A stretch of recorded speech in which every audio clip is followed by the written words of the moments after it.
Hai leaders, selamat datang, welcome lagi di episode yang pertama banget, paling pertama di podcast Brighter Days, Days. because we believe in brighter days for your life and leadership. Di episode pertama kita interview seorang yang luar biasa banget.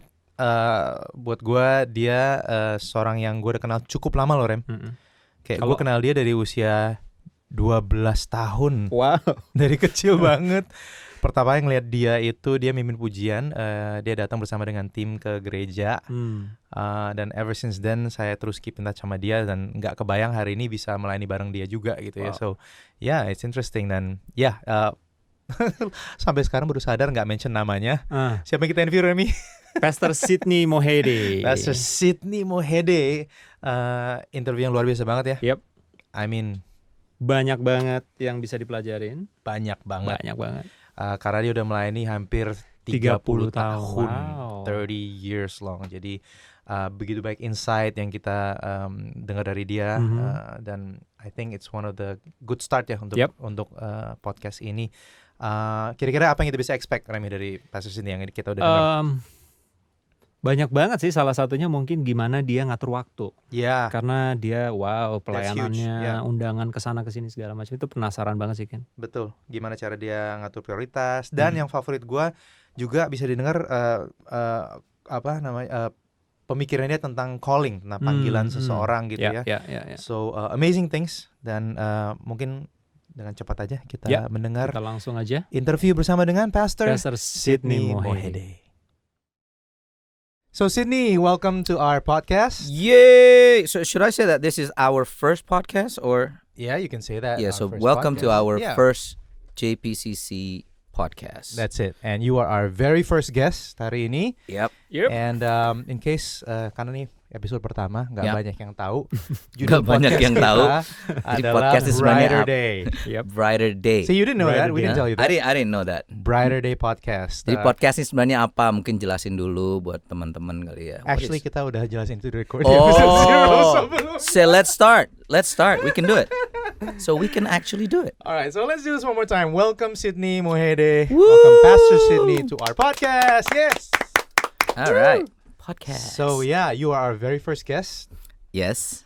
Seru banget karena we couldn't think of anyone better untuk ada di sini. I thought you were gonna say we couldn't think of anyone. Okay. Tapi kalau anyone better ya oke. Anyone right. better. Yeah, all right, fine. And anyone, well we kind of mean it, but anyway santai aja. Siap. And this is exactly what we want to do karena biasanya kita serius banget di sini. Karena kita tiga-tiga pastors di sini. So, but we'll try to make it work hari ini. We'll try to make it work. Make it as relaxed as possible. More conversation. Yep. Ya kan? Ngobrol-ngobrol aja ya. Seperti Ngobrol ini, santai. exactly. Okay. So let's start this off. Sid, dengar-dengar sekarang lagi ngerjain album baru nih. Actually sejak Januari I've been in the studio di gua ini udah dari Januari, so almost 2 months. Ngerjain basically writing aja sih, nulis-nulis lagu, menulis sebanyak-banyaknya supaya at the end of semua lagu yang udah dikumpulin nanti bisa dipilih untuk menjadi cuman sekedar 5 lagu. So it's a mini album yang lagi dikerjain for the solo project yang sudah about time dikeluarkan gitu kan ya. So tell us a bit about the album. Kayak apakah ada kayak pesan spesifik?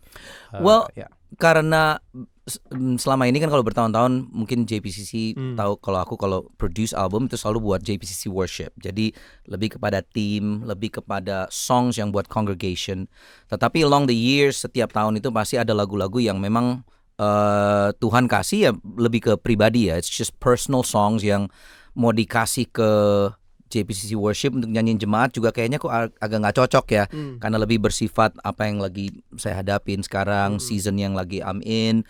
So lagu-lagu ini yang menjadi tema daripada this personal album that I'm doing right now. So at the moment sih tentatively called More to Our Story. More to our story. More to our Why our, story. not your story? I think because everybody have a different story. Jadi meskipun lagu-lagunya bersifat pribadi, tetapi saya rasa juga the things that I'm going through setiap orang pasti ngalamin sesuatu, whatever battle it is, you know, whether it's sickness seperti yang sedang saya alami, atau mungkin financial, relationship, keluarga dan lain sebagainya. Kita punya kisah masing-masing kan. Tapi inti daripada album ini mungkin yang aku cuma pingin tekankan adalah cerita kita tuh nggak berakhir di sini, karena kita terlalu fokus kepada yang di daging ini kan. This present moment that we're in. Tetapi seperti Rasul Paulus bilang bahwa the greater glory itu sebenarnya nggak di sini kan, kemuliaan yang terbesar ada di sana. Jadi cerita kita nih, kisah cerita kehidupan kita ya nggak berakhir di sini. Nanti sampai akhir hidup kita, and then what? There's still another story that we have. Nah itu mungkin yang kepingin saya try to capture it in this album, supaya teman-teman yang lagi ngalamin masa-masa yang sulit bisa ngelihat bahwa kita nggak berakhir di sini kok, masih ada, there's more to our story. Gitu. Anything personal yang triggered the thought? Well, I think as the church knows, in the last few years kan, I've secara pendengaran dengan my Meniere's syndrome, Right. My ear, telinga kiri saya tambah lama tiap tahun, dalam 3 tahun terakhir ini cukup menurun, terus menurun setiap tahun. And I think that's the trigger bahwa kok kayak gini gitu loh, especially untuk orang yang sudah pelayanan atau bergereja. Kita kan selalu mikirnya gitu, udah melayani, udah volunteer di gereja, udah jadi leader, udah jadi date leader, kok tetap masalah ada sih gitu. And for me that was the trigger bahwa kalau kita fokusnya ke diri kita sendiri, or fokusnya cuma sekedar kepada this present season, we're gonna miss the point bahwa hidup ini nih sebenarnya panjang banget. It's actually eternal. Yesus mati untuk kita supaya kita bisa punya kehidupan kekal. So yeah, that's the trigger. Kok udah setelah puluhan tahun, kok aku malah Tuhan ngambil telinga, kalau in my case ya. Kok padahal sebagai seorang pemusik, telinga tuh lebih penting. Sebagai seorang penyanyi bahkan telinga lebih penting daripada suara, karena suaranya mau bagus, tapi kalau pendengaran kita out of tune, ya sama juga gitu, kita juga nggak bisa berkarya kan. So yeah, that was the trigger sih. And yeah, Very inspiring. And there's a message right there tuh sebenarnya. ya. Iya kan? Jadi sekarang ini bisa dengar nggak sebenarnya kita ngomong? Jadi ya, dari tadi kan aku cuma pakai bahasa ini kan, kalau teman-teman lihat di webcast ini saya Sebenarnya kita dari tadi pakai- dubbing. Iya, ini dubbing Kita sebenarnya. Udah dari tadi saya cuma lip syncing doang. Gitu. Dengar kanan masih oke, Oke. kiri aja yang udah agak sedikit lumayan. Oke. Kalau bahasa Menadonya pongo, so pongo, Pongo. gitu kan. So, Sid, how long have you been doing this sih? wow. Udah kehitung nggak berapa tahun ya? WL, writing song segala. I started 1990, tahun 90. Jadi tahun ini sih genap 29 tahun ya. 29 tahun. 29 tahun. I leaders. started umur 17. So kalau yang jago matematika tahu umur saya 46 tahun. So I started bener-bener as a youth. Bener-bener as a youth. And yeah, it's been a long time. 2020 genap 30 tahun, 3 dekade melayani Tuhan. Dan 21 tahun bersama dengan JPCC. So yeah, it's been a long time. It's been a long time. Gitu. Minum kopi dulu. Minum dulu. That's really inspiring. I don't know. Ren? Yes. Iya, Kasit, Ya. penasaran aja sih. Kasit kan udah bikin lagu banyak banget ya. Banyak banget, mau yang bikin sendiri, kolaborasi. Boleh ceritain nggak sih proses Kasit bikin album? Karena aku sendiri kan bukan penyanyi, cuman penasaran aja, pengen tahu proses kreatifnya tuh kayak gimana sih? Wow. Ini pertanyaan berat nih sebenarnya nih. Proses kreatifnya gimana ya? I think saya sendiri juga nggak punya kayak formula sih ya. Maksudnya, kalau nulis lagu atau bikin album tuh harus A, B, C, D. Ya. Seringkali lebih kepada apa yang lagi inspiring you aja at the Oke. moment. And it depends on the state of mind juga. Kalau memang kayak misalnya sekarang nih kita lagi ngerjain JPCC Worship, album yang berikutnya, and at the same time saya lagi ngerjain yang album solo. Jadi otak saya harus agak kebagi nih, mikirin lagu yang untuk diri sendiri, tanda kutip yang lebih personal, Ya. atau lagu-lagu yang bersifat jemaat. How can we write songs for the church, C huruf kecil dan C huruf gede gitu kan, dalam arti the global church juga. So secara kalau apa ya, kayak nggak ada formula sih. Aku bisa nulis dari apa yang aku nonton, apa yang aku baca. I always say this kalau lagi ngajar songwriting atau creative team building. Aku selalu bilang bahwa your input determines your output. Itu standarnya kita, bahwa apa yang masuk itu yang akan menjadi yang keluar. Kalau kita masukinnya junk, sampah, ya jangan kaget kalau yang keluarnya sampah, ya kan? Kalau sebagai seorang penulis lirik misalnya, banyak teman-teman bilang, "Kak, gimana caranya nulis lirik yang dalam, yang secara theologically correct dan lain sebagainya?" Saya biasa nanya gitu, "Kamu lagi nonton apa? Kamu lagi baca apa? Kamu lagi nelennya apa?" gitu loh. Ya kalau makannya Shinchan, ya kan, kalau bacanya Shinchan, Conan, detektif, kayak gitu-gitu doang. And then you expect bahwa yang keluar secara creatively itu sedalamnya, sepuitisnya lagu-lagunya, karyanya Raja Daud, ya rada nggak mungkin kan. So it all depends on what you input. So for me, every season of creativity selalu dimulai dengan aku ngeliat dulu apa yang aku lagi makan nih, apa yang aku lagi nonton, apa yang aku lagi baca, and ya itu. If I'm gonna talk about Brighter, this year's theme, mau nggak mau aku harus cari what are some of the verses yang talks about kita shining, dan itu aja yang kita makan terus, sehingga pada saatnya nanti kita menulis keluar secara sendirian gitu kan, it's just automatically keluar.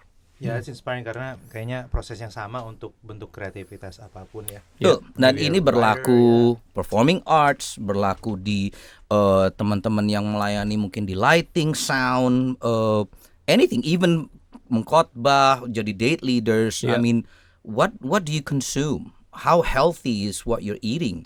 Karena kalau kita makannya junk, ya jangan kaget kalau yang keluarnya kok kayaknya sampah terus gitu loh. So, kalau tadi malam makannya rendang, tiba-tiba besok ke kamar mandi terus kita ngeliatnya, loh kok yang keluar pisang, gitu kan nggak mungkin. So analoginya itu kan, we have to know what we're eating. And I think for a lot of leaders itu yang lacking, karena kita mikirnya itu mungkin karena kita udah diajarin sangat karismatik, dalam arti ngeflow aja ntar Holy Spirit yang keluarin. I get that all the time. Wah kakak, itu pasti Roh Kudus yang berikan ilham dan lain sebagainya. What people don't understand adalah semua creativity apapun itu, there's a lot of hard work behind it. There's a lot of preparation behind it. There's a lot of research behind it untuk kita bisa mengeluarkan yang orang anggap otomatis keluar atau inspired by the Holy Spirit. Ya yes, emang udah pasti inspired by the Holy Spirit. Tapi kalau kita nggak pernah consume those things juga, ya nggak akan keluar juga, ya kan? So, very cool. So, kan, gue jadi bingung, hampir memanggil Kak Sid juga. So used to calling you Sidney. Sid aja lah. Tapi udah di JPCC like since the beginning. Since before the beginning actually. Sebelum ya. Jadi sebelum. 20 tahun lebih malah. Lebih. So I met Pastor Jeffrey, waktu itu belum pastor bahkan, di sebuah ulang tahun temen. Aku ingat banget, saya diundang, nggak tahu kenapa kalau di Indonesia tuh kan zaman dulu sih, nggak tahu kalau sekarang ya. Kalau ada ulang tahun tuh seneng banget bikin kebaktian sebelum pesta. Sesuatu yang aku nggak pernah alamin dulu di luar negeri gitu kan.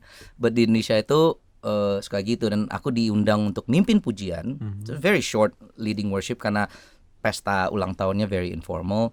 Dan waktu saya hadir, yang ternyata yang membawa firman pada malam itu quick sermon, yang namanya Jeffrey Rahmat gitu kan. I think at that time dia masih di marketplace, jadi dia belum full time. And aku cuma inget, ya dari situ aja, malam itu dia ngobrol sama aku, dia bilang, "What are you doing here?" Itu tahun 96 awal 97 kayaknya. So it's very long time ago. Banyak yang mendengar ini mungkin belum lahir. Belum juga, lahir, masih belum kecil lahir. Gitu ya. Betul. But, yeah. All the youth SGL kayaknya pada right. belum lahir di sini, yes. masih Om Sid. dimulai dari situ sih. And dia ngajak untuk bersama-sama melayani di JPC, waktu itu masih Jakarta Praise Center Youth Ministry, setiap hari Jumat. So I started leading worship dari situ bersama dengan Jeffrey, and he was preaching, I was leading worship. Angel itu masih backing vokal, Hannah, all the pastor's wife sekarang itu pada zaman itu semua pada masih single dan jadi backing vokal aku kalau lagi mimpin pujian. Sekali bikin legacy album ya kali. Iya, boleh. Waduh. Lagi. Lucu juga sih itu. Wah, itu beyond true worshippers. Wah, gitu. So, I mean, look, selama ini kan kita udah tahu visi gereja kita ya, JPC ya. Selama 20 tahun ini, boleh nggak mungkin kasih sedikit perspektif tentang, apakah itu coming to pass, apakah itu terjadi, perspektif Sydney sendiri tentang bagaimana Tuhan tuh udah pakai JPCC untuk bisa menjalankan visi itu. Karena nggak banyak orang seperti Sydney yang udah ngalamin selama 20 tahun bahkan sebelum itu loh. So we want our leaders untuk bisa dengar gitu, kira-kira from your perspective. I mean, I remember dari zaman kita sebelum jadi gereja, Pastor Jeffrey selalu ngajarin yang Filipi 2 itu yang tiada beraib, tiada bernoda di tengah-tengah angkatan yang bengkok dan sesat ini, agar kita bersinar, bercahaya bagaikan bintang-bintang di dunia. Itu memang sudah menjadi fondasi kita dari awal sebagai JPCC, and that was something yang for me personally I've never heard of before. Karena sebelum itu kebanyakan pengajaran yang saya terima adalah kamu harus pelayanan. So it's all about ministry. It's always about apa yang bisa kita kerjakan di gereja, sebagai pelayan. Dan konotasi melayani itu selalu hanya di gereja. So here comes this man yang super neces and penuh dengan hikmat neces. ini. Wow. Oh iya, Jeffrey dulu sangat luar biasa neces gitu kan. Mungkin perlu dijelasin neces itu apa. Kayaknya nggak semua tahu juga neces. Maksudnya kita selalu bilang kalau zaman dulu kan kalau aku mimpin pujian tuh kan cuma nge-jeans sama kaos atau yang, kalau Jeffrey itu dulu hari Jumat tuh bener-bener kita sampai bilang kemejanya aja nggak ada keriput, maksudnya kayak nggak ada semuanya bener-bener yang neces gitu loh. So very different than yang kita terbiasa. But waktu itu Jeffrey ngajarin bahwa kita harus bersinar bagaikan bintang di dunia, dan yang diajarkan itu nggak cuma sekedar di gereja. Bahwa kita harus bersinar kemanapun kita pergi di generasi. Bahkan yang dia tekankan adalah di tengah-tengah angkatan yang bengkok hatinya dan sesat ini. Yang kalau sebelum itu, this is like in 1990s. Sebelum itu yang benar-benar yang kayak, wah kalau kamu mirip dengan dunia dikit aja dibilangnya sesat. Rambut itu waktu itu rambutku gondrong kan. Zaman-zamannya Giving My Best itu kan rambutnya gondrong. Itu aja udah dibilang wah sesat nih. Nyanyinya aja ada improv dikit atau lompat-lompat, dari bilang terlalu duniawi gitu kan. So there's this kind of like mindset bahwa kalau kita sudah menjadi anak Tuhan, kita nggak boleh ada di tengah-tengah generasi yang bengkok hatinya dan sesat ini. Malah sebisa mungkin kita menjauhi diri kita sejauh mungkin gitu, ibaratnya supaya kita nggak terkena noda. And here comes Pastor Jeffrey yang ngajarin sama kita malah sebaliknya, bahwa buat apa gitu kalau kita ada di saking jauhnya orang-orang yang ada di dunia ini, maksudnya orang-orang yang bukan di dunia, kita semua di dunia ya, orang-orang yang tanda kutip sedang ada dalam ketidakpastian dalam kehidupan mereka. How can they see us and emulate us or be inspired by us kalau kita sangat jauh dari mereka? And that changed a lot of the perspective about ministry. Bahwa ternyata yang di panggung itu is just cermin daripada kehidupan kita sehari-hari. Kita bercahaya di tengah-tengah generasi yang sesat dan bengkok hatinya ini. So from the beginning, waktu Pastor Jeffrey bilang kita harus menjadi seperti itu, dan tahun 99 kita menjadi gereja dengan sebuah visi dan misi yang buat saya aja pribadi waktu itu, are you serious that you want to impact and influence the world, kan, to shine like stars and influence the world. Zaman dulu juga tahun 99 aku juga mikir, apa nggak kita mulai dengan Jabodetabek dulu gitu kayak mungkin influence Jakarta dulu atau Indonesia dulu. Tapi waktu kita masih cuman beberapa puluh orang aja di JPCC tahun 99, Pastor Jeffrey already have that vision that we can, if we build this kind of generation, we can actually impact the nations. Nggak cuman di Jakarta, nggak cuman di Indonesia, tetapi di bangsa-bangsa. Nah ini yang mungkin setelah 20 tahun kemudian, sekarang 2019, I see that, oh I get it. Bahwa apa yang dikhotbahkan itu, apa yang diajarkan, memang firman Tuhan dahsyat banget gitu loh. If we do that, kalau kita memang benar-benar menjaga kehidupan kita, kita bersinar dimanapun, pelayanan nggak cuman ngomong di gereja sebagai pendeta, worship leader, choir, performing arts or date leaders, tetapi kalau kita benar-benar menjaga kehidupan kita menjadi anak-anak Tuhan, bersinar di apapun yang kita kerjakan from Monday to Monday. It's not even just talking about Sunday, but setiap hari 24/7 of our lives, we can definitely impact and influence our world. Nah, itu yang buat aku, we are walking in that vision now. We are walking in that dream yang dulu pada awal-awalnya ya kita juga kayak emang bisa gitu. Tapi ternyata bisa banget karena it's not about us kan, karena Tuhan yang memampukan itu semua. Oke, thank you. Kasit, penasaran juga sebenarnya jadwalnya Kasit kan padat banget nih. Waduh, ngomongin jadwal nih. Ini istriku dengerin podcast nggak ya? Jadi penasaran aja sih gimana caranya juggling dengan semua itu ya, dengan kerjaan, dengan pelayanan, diundang ke sana ke sini sama keluarga juga gitu loh. Nah, apa ada prinsip atau apa sih yang selama ini Kasit lakukan gitu loh? Gimana caranya ngomong sama istri dan sebagainya? I think I get this question a lot. How do you manage your time management? Cuman beberapa waktu yang lalu I was looking at Pastor Paul Scanlon's Instagram, and for me he sums it up. Dia bilang bahwa time management is not really about time, it's about priority. Bahwa kita memanage waktu itu sebenarnya tentang kita memanage prioritas kehidupan kita. And I absolutely agree with that. Seringkali kita mikirnya bahwa waktu itu harus dibagi seperti pie, 8 jam buat kerja, 2 jam buat istri, 3 jam buat, but it's not like that. Ternyata bahwa kehidupan kita jauh lebih kompleks daripada cuma sekedar membagi waktu, lebih kepada membagi prioritas. And one of the things that I learned from early on dari JPCC adalah, aku ingat banget Pastor Jeffrey talked to me, I think this is 18, 17, 16 years ago mungkin, yang dia bilang one of the lesson that you have to learn is a lesson of how to say no. Wow, that's good. For me that was a big thing, karena sebelum itu aku malah nyanyiin lagunya jangan lelah bekerja di ladangnya Tuhan. Intinya kan sih bagi teman-teman yang umurnya udah tua pasti tahu lagu itu kan.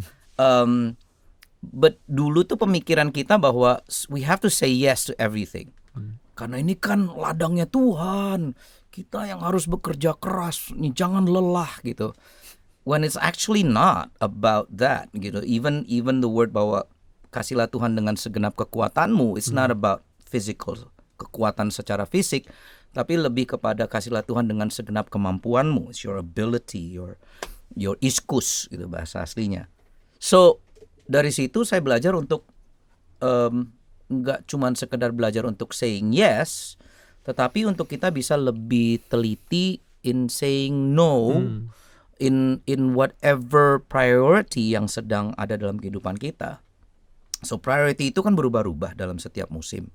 Mungkin ada leaders yang lagi dengerin yang sekarang baru habis married, punya anak. Secara alamiah, secara natural, your priority will be towards your family, your newborn baby dan lain sebagainya. Dan jangan kita merasa bersalah, guilty bahwa aku nih ternyata waktuku, ya kalau kita ngomong time management, terbagi untuk melayani karena saat ini musimku lagi berat di keluarga. And for me that's okay. gitu. Ini yang selalu saya coba untuk ajarkan, terutama di tim praise and worship, karena jadwal pelayanan kita beda-beda gitu kan ya. But if we understand what is the priority, so for me it's never about scheduling, it's always about in the season of my life, what's my priority? Apa yang lagi bobotnya, the weight lagi lebih berat daripada season sebelumnya. If you understand that, kalau kita ngerti urutannya, 1, 2, 3-nya apa, top 5-nya apa, sangat mudah untuk kita say no kepada hal-hal yang tanda kutip menyita waktu kita yang sebenarnya nggak ada hubungan sama top 5 prioritas kita. I hope that makes sense. Yeah. So I try to mengaplikasikan pewahyuan itu dalam hidup saya dari dulu, bahwa it's okay untuk saya mengatakan tidak kepada pelayanan, meskipun dilihatnya sibuk, tetapi buat saya itu sibuknya yang lebih berhikmat gitu loh. Karena nggak semua kesibukan itu baik, dan nggak semua ketidaksibukan itu juga tidak baik. Sometimes kita kayak right now, I'm in a season of writing. Naturally dalam beberapa bulan ini pasti saya akan menolak begitu banyak undangan pelayanan untuk terbang, untuk pergi ke gereja-gereja atau ke kota-kota. Karena apa?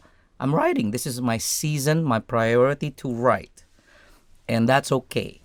Gitu. So, so it's always about priority management. Okay, that's awesome.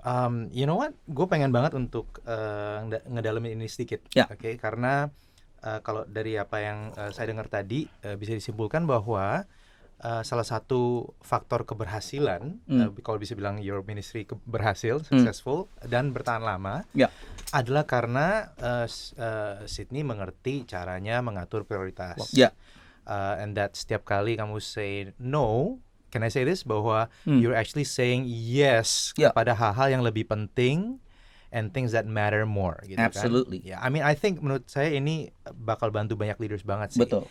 Karena kita hidup di zaman dimana selalu ada demand untuk waktu kita.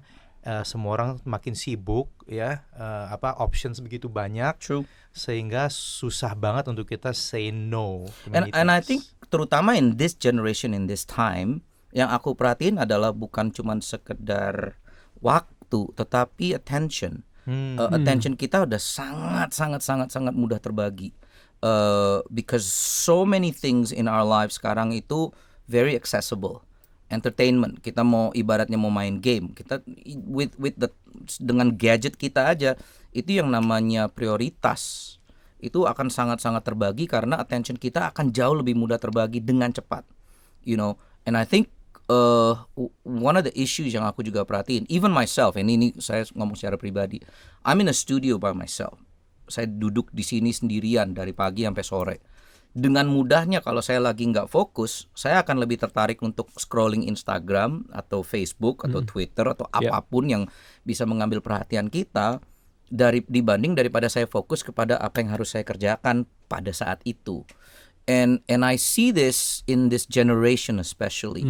Karena generasi kita sekarang ini sudah sangat terbiasa dengan begitu mudahnya akses kepada all these information and entertainment, ya kan? And I see it in my children, I see it in my friends yang bahkan seumuran dengan saya pun, mereka yang tadinya gak pernah mikirin soal social media, sekarang malah sangat into social media just because why? It's so easy. So I think prinsip untuk kita saying no ini bukan cuma sekedar kepada pelayanan atau undangan atau pekerjaan atau opportunities, tapi juga kepada attention. What draws your attention away from what you're focusing right now? Because we have to say no kepada those kind of attentions yang take the time away from our focus. Nah, if you understand that, saya rasa sih kita bisa menjadi orang-orang yang kreatif, orang-orang yang jauh lebih produktif in what we do. Just penasaran aja, what would you say kepada seseorang yang let's say mereka setuju gitu ya bahwa oh ya nih kayaknya gue harus fokus nih, kayaknya gue harus gue sadar gue nggak bisa ngejalan semuanya, tapi gue harus prioritasin hal-hal yang penting justru gitu dan fokus di situ gitu kan, because that's what you've Yeah. been doing selama ini. Ya, ya. Tapi what would you say atau tips kepada seorang yang Kak Sid atau Pastor Sid nih, saya ini kerja kantoran gitu, saya ini ada bos gitu, karena dia nggak tahu kan, I don't know what your schedule's like gitu, Yeah. tapi what would you say, apakah ada nasihat buat mereka yang mungkin struggle dengan ya gue pengen banget atau prioritas, tapi aduh kalau aja gue jadi bos sendiri atau mungkin I work for myself gitu, ada nggak kira-kira tips buat orang kayak gitu? Just wondering aja. One of the great lessons when I was a lot younger, when Gary Clark came to JPCC long time ago. Gary Clark pastor dari Hillsong London. Okay. Gary Clark datang dan dia bilang begini, and I still sampai hari ini saya tetap percaya, when you work with what's in your hand, it will always lead to what's in your heart. Dia cuma bilang gitu. Dan sampai hari ini saya, dari semua yang dia khotbahin, itu doang yang saya ingat. Jika kita mengerjakan apa yang ada di tangan kita, itu akan membawa kita kepada apa yang di hati kita. Now, when I was younger, much younger, I'm still young. But waktu saya masih jauh lebih muda, I have so many things in my heart. Tanda kutip ambisi, or keinginan. I'm not saying it's bad, saya nggak bilang itu buruk. Cuman waktu saya lebih muda, saya lebih mikirin tentang apa yang bisa saya kerjakan untuk mendapatkan keinginan saya di hati saya, impian saya, my dreams, my ambition, my. Nah ini semua yang difokuskan sehingga saya lupa bahwa ada sesuatu yang bisa saya kerjakan di tangan. And this could mean anything. Pekerjaan kalian yang mungkin saat ini lagi ngerjain sesuatu yang tanda kutip, banyak anak muda bilang gini, Kak, aku lagi ngerjain sesuatu yang bukan my dream. Kak, I'm doing something yang actually I don't really like it, but it's actually paying pretty good money at the moment, bisa bikin saya untuk survive setiap bulan. Tapi sebenarnya saya kepinginnya ini nih Kak, saya pengen ngerjainnya A, B, C, D. And I always give them this advice bahwa kalau kita mau fokus, ya kita fokus kepada apa yang ada di tangan kita dulu. Jangan kita muluk-muluk untuk saya mau lepasin ini semua supaya saya bisa menjadi A, B, C, D. Which for me, most of the times yang saya perhatikan dalam perjalanan kehidupan saya, when you're faithful with apa yang ada di tangan, yang lagi dikerjain sekarang, itu yang akan membawa kita kepada apa yang ada di hati kita. Ibaratnya Tuhan yang take those steps. Kalau katanya Steve Jobs bilang kan, if you connect the dots, kalau kita connect yang setiap titik-titik kehidupan kita bisa ngelihat bahwa benar setiap langkah kehidupan kita tuh Tuhan udah atur. Nah masalahnya terutama bagi kita yang jauh lebih muda, kita kepinginnya cepet-cepet ke sana. Cepet-cepet, I wanna be hamba Tuhan, I wanna do this, I wanna preach, I wanna be a boss, I wanna be this. Tetapi untuk kita melakukan yang pekerjaan yang di tangan aja, kita masih tanda kutip nggak becus. Ibaratnya masih masih amatiran. Ya banyak orang amatir kepingin cepat-cepat jadi profesional. Padahal setiap orang profesional itu dulunya pasti mulai dari amatir. Nah, again, I think it's perbedaan zaman di mana yang sekarang ini memang karena begitu banyaknya akses dan begitu banyaknya option di generasi ini, sehingga kita dengan mudah untuk switch ke sini, switch ke sana, sehingga apa yang ada di tangan kita tambah lama malah tambah jauh sebenarnya sih. So if you're faithful with what you have, and I've been doing this for a long time, and I've been doing this, bener-bener I'm just in this lane, in this space, in this portion that God has given me. Itu aja aku kerjain, karena aku percaya ini dari Tuhan. Itu aja aku kerjain, aku nggak perlu ngelihat orang lain. Dan kalau kita bisa ngerjain itu, ya I think masalah soal impianku, aku kepingin jadi ini, dengan segera udah akan teratasi. Jadi ada unsur trust God juga gitu ya. Definitely. Kerjakan apa yang di tangan kita. Definitely. Percaya sama Tuhan for everything else. Karena ada banyak orang kan fear of missing out ya. Yes. Mereka takutnya kalau gua kerjanya sekarang nih kayaknya buang-buang waktu banget gitu kayak. YOLO, you only live once. You gotta do whatever makes you happy. It's the apa ya, psychological dilemma of today sebenarnya sih. One of the things I think I love the word trust, but I remember in 1999, this was 20 years ago, there was a time di mana sempat mau quit pelayanan 20 tahun yang lalu, and that's when I learned about the word surrender. Apakah artinya kita berserah? Karena trust is a great word, but for me surrender is a stronger word. Wow. Bahwa banyak orang bilang aku percaya sama Tuhan. It's like this. Kalau di film-film perang gitu kan, kalau misalnya ada orang dari negara ini menang dengan negara ini, ada tentaranya gitu kan, mereka bilang okay, surrender, semuanya harus berserah. The things that they have to do is they have to lay down their weapons. Yeah. Lay down your weapons, angkat tangan. Nah, seringkali yang saya perhatikan dalam kehidupan kita sebagai anak Tuhan, kita ngangkat tangan tapi senjatanya kita masih tetap pegang. We don't lay down our weapons. We still think that this is our battle. That's why for me we have to lay down our swords, our guns, and remember that the battle is God's. Bahwa peperangan itu dari Tuhan yang ngerjain. Bukan berarti kita nggak ngerjain apa-apa, bukan itu. Tetapi belajar untuk berkata, aku berserah dalam seluruh kehidupan. Nggak cuman yang ini aku percaya sama Tuhan, yang ini aku berserah. Tapi yang ini aku tetap mau sendiri ngerjain. I don't think you can go anywhere with God. And I don't think God can, it's gonna be very difficult untuk God maksimalkan semua potensi kita kalau kita nggak belajar untuk just say, here I am, you do whatever you want. Terserah mau ngapain, mau jadi nggak jadi, mau impianku jadi nggak jadi, terserah, you are God, I trust in you and I surrender my life to you. Nah, if you do that, dan saya perhatiin orang-orang yang dipakai Tuhan secara luar biasa, pasti ada satu titik atau dalam musim-musim kehidupan mereka yang mereka selalu keep surrendering. Wow, yeah. And and it's difficult because you're literally, you have to lay down your weapons. You have to lay down everything that can defend yourself. Itu yang namanya berserah kan. Semua pisau lipat kita, guns kita, sword kita, put it down and just lift up your hands. Nah, buat manusia yang survival instinct-nya adalah I can do this with myself, dengan kekuatanku, itu susah banget. Makanya banyak dari mereka yang habis gas tuh, habis bensin, setelah beberapa waktu mereka ngelihat, okay, God is not doing anything, I'm gonna do it in my own strength. Itu yang terjadi. So I learned this 2 dekade yang lalu. That I just say whatever. Wow. Like literally, God, if it works, praise God. If it doesn't work, praise God. And everything, mau relationship, mau itu keuangan, mau itu karir, apapun itu, I just said whatever. Karena I've experienced it. Waktu saya pulang ke Indonesia tahun 95, I came with nothing, datang ke Indonesia dengan gak ada punya apa-apa.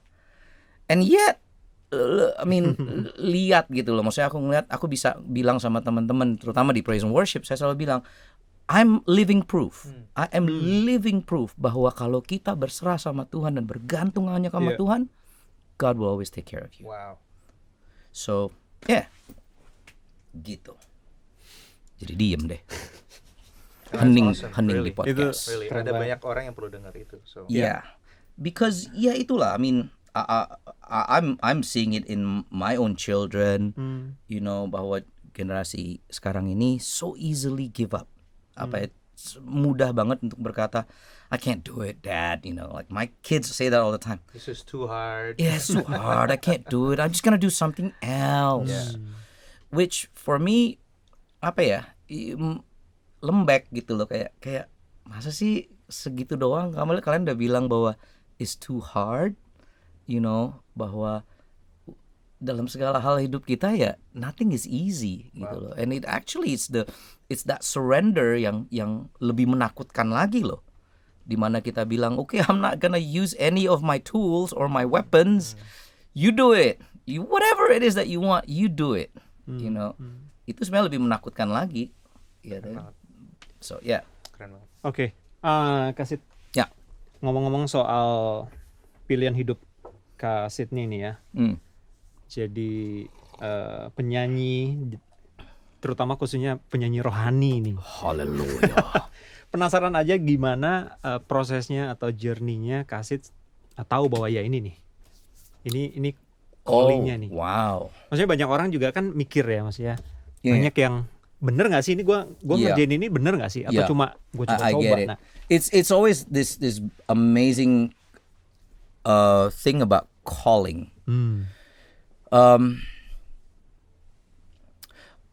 I think for a long time banyak kita berpikir bahwa panggilan Tuhan itu untuk mengerjakan sesuatu atau pergi ke suatu tempat. Yeah. In that sense of the word. Oh, pastor, Kasit nih, Tuhan memanggil saya untuk menjadi pemimpin pujian. And I said, actually that's not correct. Aku bilang. Wow. Bahwa Tuhan memanggil kita kepada Dia.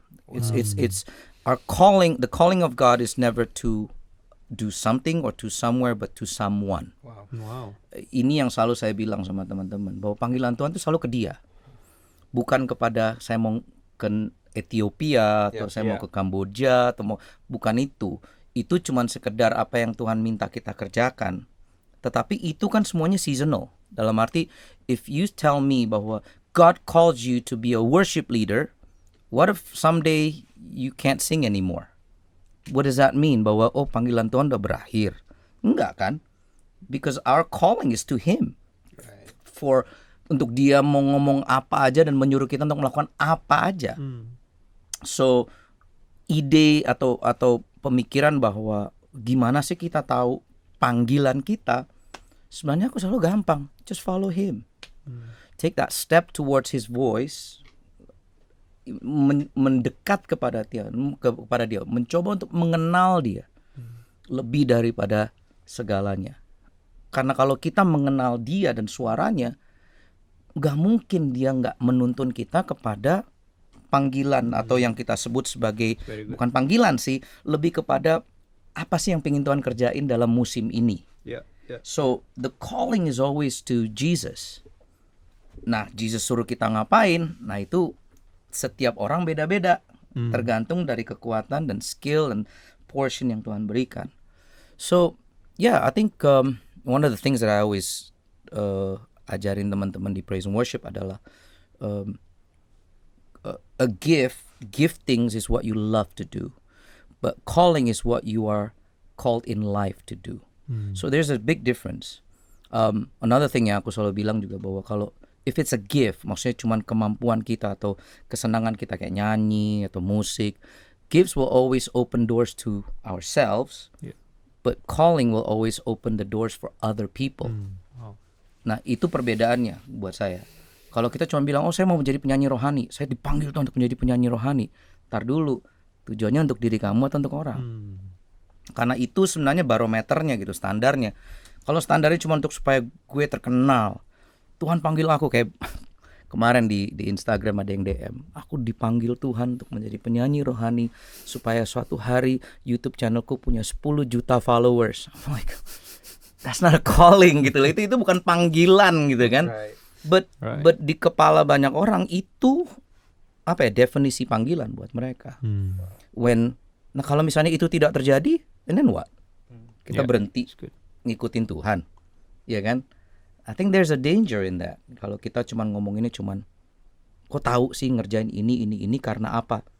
Kalau ditanya sekarang, waktu saya umur 17, waktu saya umur 22 pulang ke Indonesia, tahu nggak saya mau ngapain? Nggak tahu. Sama sekali nggak tahu. Waktu saya pulang ke Indonesia tahun 95 umur 22, saya ingat banget, my pastor asked me, what are you gonna do? I don't know. How are you gonna eat? Mau makan dari mana? Pemasukan dari mana? I don't know. But all I wanna do is follow His voice. Karena Dia yang ngomong, pulang. Ya udah, ikut aja. Dan begitu pulang pun juga nggak yang dalam sebulan gitu tiba-tiba kayak tada, Tuhan tingkapkan, Tuhan membuka semua. Enggak, I think it took me like 10 years. Wow. Sampai 2004 waktu saya nikah lah, 2004, 2005. That's when it became even more clear. So again, I don't know. Kalau ditanya, kok tahu bahwa ini tujuan hidupmu? I didn't, but I just followed the voice of God. Aku ikutin aja suaranya Tuhan. And along the way, step by step ya. Wow. Jadi tahu, kayak gitulah sampai hari ini. So maybe one last question kali Sure. ya, karena waktu. Sid kan udah banyak investasikan waktu dalam well yang baru nih, ya kan, karena they're at that stage, you're at that season sekarang, dimana kayaknya ada banyak yang bisa di pass on ke generasi yang baru gitu. Boleh nggak sedikit cerita apa yang membuat Sydney excited tentang next generation, terutama di praise and worship teams, dan juga kira-kira apakah ada yang mengkhawatirkan juga? Okay. What's exciting and what worries you mungkin? Gitu. Both answer to that question is actually one. Cuma satu jawabannya. What excites me about the next generation is the amount of talent and skill and variety of kreativitas yang bisa dikeluarkan. It's super easy untuk generasi sekarang bisa menjadi jago at what they do. Super easy. You know, dari begitu banyaknya bahan pelajaran yang mereka bisa dapatkan dari internet, whether it's YouTube, any social media, they can learn so much and they can be good, benar-benar jago dalam waktu usia yang sangat muda. But at the same time, jawaban itu juga yang mengkhawatirkan saya. Because it's that kind of easiness yang ini kan gampang, you know.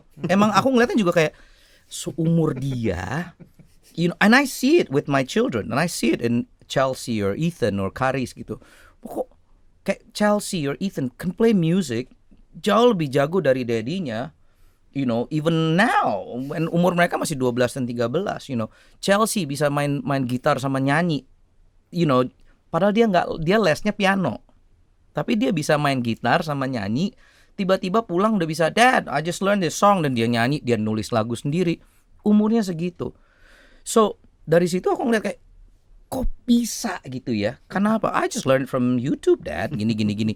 But at the same time, karena itu mereka jadi gampang untuk tanda kutip mengecilkan. It becomes this, it's no big deal. Nah karena no big deal ini, mereka dengan cepat bilang, I'm tired of it, I'm bored. I want to do something else, I'm bored. Nah ini yang buat saya kayak, wow, it's a great thing. Mereka bisa menjadi super kreatif, menjadi, you know, dalam praise and worship, great worship leader, great singer. But at the same time, mereka jadi nggak ngelihat the depth and the weight of that gift. Jadi mereka kalau bahasa Alkitabnya, they don't steward it. Mereka jadi nggak mengapa ya? Bahasa Indonesia steward, menjaganya, mengelolanya. Mereka tidak mengelolanya dengan sebuah pemikiran bahwa this is heavy. Wow. You know, this is valuable. Karena buat mereka it's like, it's no big deal. Right. I can just do this, no big deal. Yeah. Padahal sebenarnya kalau misalnya ngelihat dari kacamata kita, it is a big deal. This is a gift that God has placed in your life. You know, but if you treat it differently, you can actually make this into something yang even more lebih berharga lagi dan lebih valuable lagi, lebih berbobot lagi. Wow. So I think homeworknya kita adalah untuk membuat mereka melihat bahwa ini bernilai, ini ada bobotnya, instead of just making it super casual. Ya itu nggak, I guess that's the word. We make things super casual di zaman sekarang, sehingga kita udah nggak ngelihat lagi bahwa ini sesuatu yang Tuhan percayakan dalam kehidupan kita, dan sesuatu yang kita harus steward, sesuatu yang kita harus kelola dengan baik. Wow. Sydney Moede, inspiring as always, insightful as always. First podcast. Is it? You know what? Ini bukan terakhir kali, so kedepannya kita pasti panggil lagi. Pasti. Kalau mau, Kalau if you want, no problem. And, siapin aja makanan. That's it. And coffee. So much yang bisa kita gali. Cuma ini introduction aja. Yes. So cool for you to be around. It's good to be here. Thank you. Dan okay, so saat ini kalau misalkan teman-teman nih, para leaders or other friends pengen lihat more of content from you, ada nggak sekarang kira-kira out there di luar hari Minggu JPCC gitu ya? You know? I don't know. I think You have your Paling- own YouTube channel sekarang kan?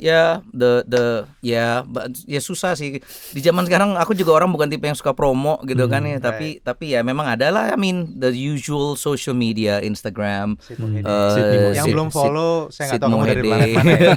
Sid Mohede untuk Instagram, sama I think Sydney Mohede YouTube channel or something like that. So always try to put more positive content di Indonesia, terutama di Indonesia sih, Keren. untuk YouTube dan social media. So Awesome. So thank you, Cool. Sid. Thank you, guys. Thank you. See Thank you, again sometime. pastors. Thanks. See you guys. Bye.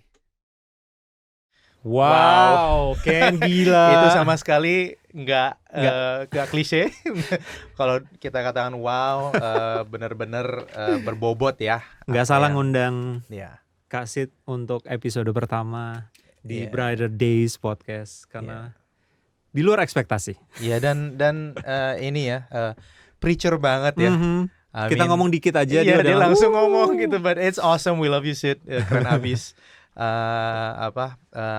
Yakin banget ada begitu banyak, terutama anak-anak muda ya, yang mendengar apa yang dia katakan.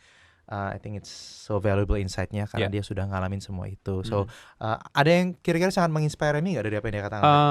Ngomongin soal calling sih Ken, Ya. karena banyak orang termasuk gua sendiri juga beberapa waktu lalu atau ya itu bingung lah, maksudnya nentuin Tuhan maunya apa sih yang gue kerjain. Nah, satu hal yang gue pelajarin adalah bahwa jangan fokus dengan apa yang dikerjain, tapi fokus cari Tuhan. Ya itu gitu. keren banget. Dengerin apa yang dia mau dan kita melangkah aja Ya. gitu. Ya. Itu Dan- sih yang paling kena banget.